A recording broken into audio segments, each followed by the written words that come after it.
Hi everyone, and welcome back to another Syphon Filter and Friends. Today I'm joined by my best friend, Jon, from Jon Breaks Bad News. How are you, Jon? I'm doing all right, Tony. How are you doing? I'm doing great, best friend. Thank you for joining me. We are at almost the very end. This is the second to last level. We're almost there. We did it. Our hero, Gabriel Logan, he made it through the silo access tunnels. Then there was a big explosion. Now there's a blackout. And he has to journey through the dark to get to the missile silo to stop the warhead from going up and giving people the Syphon Filter virus. So we're trying to stop a deadly virus, Jon. A deadly virus? That's a little on the nose. I mean, some viruses just get you, you know, like the shit or something. Yeah. This virus kills people based off their genetic makeup. You can program it. So it's a pretty bad virus. And our it's a little worse than what we're going through now. It is a little bit. A little bit. A little more racist. Anyway, let's start here. And you're gonna be so impressed with this game and how great it looks. Let's see. Look at that! Look at that fire! It looks like real fire, right? That does look like real fire. It's scary. I'm afraid I'm gonna get burned. Just have to find a way out. So, what is your history with Syphon Filter, Jon? Have you ever played this game? Have you ever heard of it? Is this literally the first time you're seeing it, or are you the biggest Syphon Filter fan of all time? I'm not the big. I've played this game. I played it when I was a kid, and I remember the noodle taser thing. Oh yeah, the taser's great. It was my favorite weapon. It was I tried to beat the entire. I never got past the first level because I'm bad at video games, and it was even worse when I was a kid. Wait, you're bad at video games? Yeah, I'm terrible at video games. That is a common phrase I've been saying on my Twitch streams whenever people complain about me. I actually might be making a shirt that's just my face. And it says bad at video games. I would buy that. Yeah. So you did play you played the first level of I played the first level over and over and over again, and I just remember I wouldn't use any other weapon other than the fucking taser. That's I'm sorry, a lot of... Can I curse on here? Here's the thing, I censor all curses except for when I forget to. So alright, I'll do my best. So the taser sound will censor the curse, or it'll be like the episode I did with Ryan, where I totally forgot to censor everything. So, you know, it's up in the air. We'll see. Alright. Okay, so I'm going to show you something here. This is how they want you to play this level, because it's all in the dark. We have the night vision rifle. And you're supposed to, like, these guys are armored, so you want to headshot them. Oh, God! No! No! Okay, I'm not doing well. I'm probably going to die, but then I'm going to show you a different way you can play this tunnel. This tunnel is, like, one of the hardest things in the game. Alright, can I get this guy? He's stuck behind this wood, did I? Oh. No! Ah! So you've never even seen the other levels, right? No, this is the first time I've ever seen this level. Now, and like I watched a few of the other episodes. It's the first time I've ever seen those levels too. Yeah. So from just seeing those levels, is it clear that this game is better than Metal Gear Solid, and Metal Gear Solid sucks and this game is better? Well, I've never actually played Metal Gear Solid at all. Oh. So yes. So you're a Chad. Awesome. Yeah. Awesome. Anyway, here's another way you could play this little tunnel area. You could be really good at saving ammo in the previous levels and just freaking grenade launch these guys. Don't even... That's probably how I would play it. Yeah, don't even bother with the night vision rifle. Just wait till you can target them and launch them with grenades. Because the sniper rifles, they aren't steady. Oh, God! Okay, well, don't blow yourself up. Don't blow yourself up.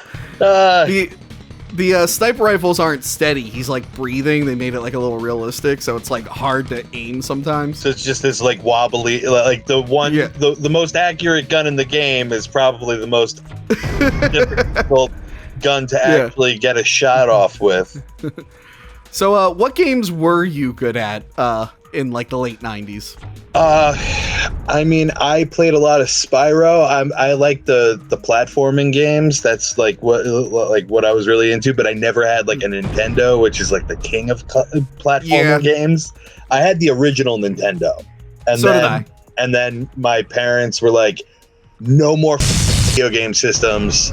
And until the PlayStation 1 came out, and my dad was like, I need that because I want to play Lara Croft, Tomb Raider. Oh, yeah. Yeah. Because he saw, like, at our family friend's house, he saw all those pixelated titties.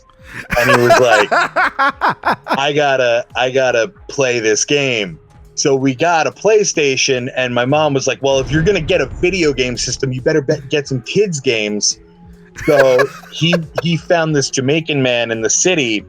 Okay. Because I live in New York, and he had that Jamaican guy put a chip in the PlayStation, so then we could just steal all the games off the internet and burn them. Yeah, Dick was talking about Dick in episode 2. He was talking about how he's big into the mod chipping scene. Yeah. That I wasn't big into it because I was like 9.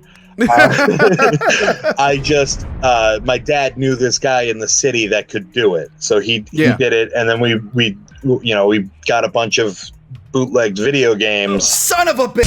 Sorry. I have to walk backwards and like lean on this ledge, and sometimes I overshoot. I don't hit the button in time. It seems like you're the best at this game. No, I'm definitely not. I guarantee you there's better people at this game. The thing is, I've been playing this game way more than I usually do. I usually take a couple year-long breaks with this game. And then sometimes I'll just pick my favorite levels to play, but this is like the first time I've like in a long time where I've gone through like every single level and then play them over and over again in an effort to make sure I'm not like spending hours filming and wasting people's times. But I am bad at video games. Well, so you're not wasting any of my time because it's all been wasted already. So take as long as you need.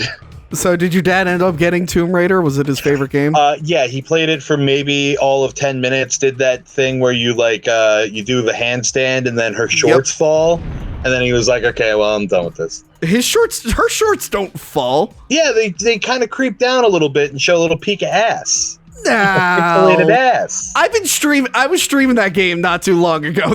I guarantee you they do not fall. Maybe I'm misremembering. I thought I could have sworn. I think, look, with Lara Croft, a lot of people's brains were like filling in the gaps there. Like, now you look at her.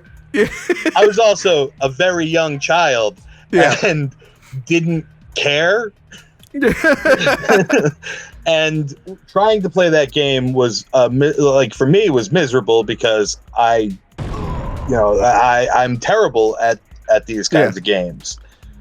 And it wasn't a cute dragon that jumped around and flew. See, I was more of a I made the jump finally. I was more of a Crash Bandicoot guy when it came to those. That too. I forgot about Crash Bandicoot. I kicked ass at Crash. Yeah, I just bought Crash Team Racing because we're streaming for the video that I do with Mike on Cinemassacre. But like now that I have that, I'm like I gotta buy that remade trilogy that they did. Yeah, I've watched streams of that because I right now I have an Xbox One, but like I'm locked out of playing anything cool. And I've watched gameplay footage of that, and I want to get a PS4. Is it now? Is that what they're up to? Yeah. Yeah. I guess Crash isn't on. I guess that's like Naughty Dog. It's like exclusive. Yeah, no, it's the only like right now what I am playing during quarantine. I've replayed The Witcher 3. Oh, I never even played that. Dude, it's the best game in the world. If you I can't describe how easily I get fucking completely drawn into that world. Yeah. But it's an experience. I recommend it for anyone who's like into like high fantasy like RPGs. Okay, but what if I just watch the Netflix series instead? You know what? I haven't even watched it yet. I really should, but I don't know what's going on here. By the way, I'm trying to blow these guys up with grenades. None of your grenades are working. They're standing on a ledge and they keep going over the ledge. God damn it! All right. There, that got him. Oh, and they're on real fire again. Yeah. And if you go too early into that fire, you can catch fire and then die. Oh, it's realistic, I guess. Yeah. Well, I don't think you die right away. Yeah, so I must have just been launching all my grenades down here. So how's the quarantine been for you? Like, are you it sucks. It really sucks. Yeah, I mean, I like working from home, but I hate that we all now film in separate locations and I have to sync it all up. Yeah. Like, that part is as an editor, that's really annoying. I should be lucky that I even have a job, but it's like, wow, my job got way harder. But I have this new thing where, you know how you're supposed to wear a mask when you go out, right? Yeah. Well, luckily, I own a lot of, like, horrifying monster and scary murder masks. So, I've been going out looking like a murderer, and I went to the store the other day. I have this mask. It's a fleshy face, but it has no nose, mouth, or ears. Just eyes. Oh, no. Yeah, and I wear, like, a cloth mask underneath. And I went to, like, a Wawa. That's a deli around here. I don't know. Yeah, I know what a Wawa. I've been outside of New York once or twice. Okay, I don't know if you have, all right? I went to Wawa the other day with it, like, creeping them out. But then, like an idiot, I left my wallet there, and my friend works there, and she's like, hey, you left your wallet. I'm like, oh, so now I had to go back without the creepy man? Just so they could see what I look like. Oh, wait, did we do it? Are we here? Did I beat the level? I don't know. I've never got this far. Hey, I beat the level. I found the elevator. That's a shorter episode. Oh, look at this, dude. Look at this. Now, you probably think that's a real actor, but that's actually CGI, John. There should be a launch computer. Like, that is a pre-rendered. So real. I'm on my way. Yeah, now. it's like a pre-rendered cutscene. It's really quite amazing. So anyway, thanks for joining me for that brief episode. John, tell us a little bit about yourself. Why are you called Jon Breaks Bad News? Well, I call people that you don't want to talk to yourself, and I tell them things that they don't want to hear that you told me to tell them. Yes, if and that makes any sense. I want to say, actually, when I was practicing this game a few months back, I was super sick. So all I was doing was laying in bed, playing Syphon Filter, listening to audiobooks, and then the other thing I did was I binged most of your streams, like your clips, just because sorry. No. I loved it because, like, I know they're not really prank calls, but I used to love, like, Howard Stern when those guys would call people and, like, really piss them off. Yeah. And some of the people you call get so friggin' angry, and it just you called one guy to let him know his girlfriend was cheating on him. Yeah.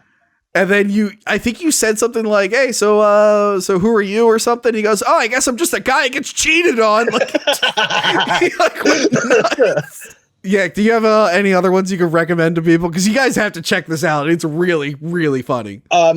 There's a playlist of all the supercuts on my YouTube channel, which is youtube.com/Jon Breaks Bad News. You could also find me on Facebook. Jon Breaks Bad News. There's 2 pages. One is John's quarantine journal, which I get on there and I just write blogs about being in quarantine. And then the other page is Jon Breaks Bad News, and that you can find all the live streams and videos on as well. But yeah, all the supercuts are like anywhere from like 7 to 15 minutes long, and it's just me calling people and ruining their day. So you can take your pick on any of those. Yeah, it's one of my favorite things. Definitely check that out, and follow him. I'll put his links down below like I usually do. Thank you, John, my best friend. Tony, you got to come and join in on one of the live streams one time. I do. When you start doing them again, I'll definitely do it. Yeah, I'll be back probably sometime this week. So I'll be in touch with you about that. And just to let you guys know how much I like John, I hired him to break bad news to my sister. Are you gonna play that? Yeah, and that's how we're gonna end the episode. So here's John breaking bad news to my sister about how her dog has a punchable face, and her cat is pretty terrible. So enjoy that.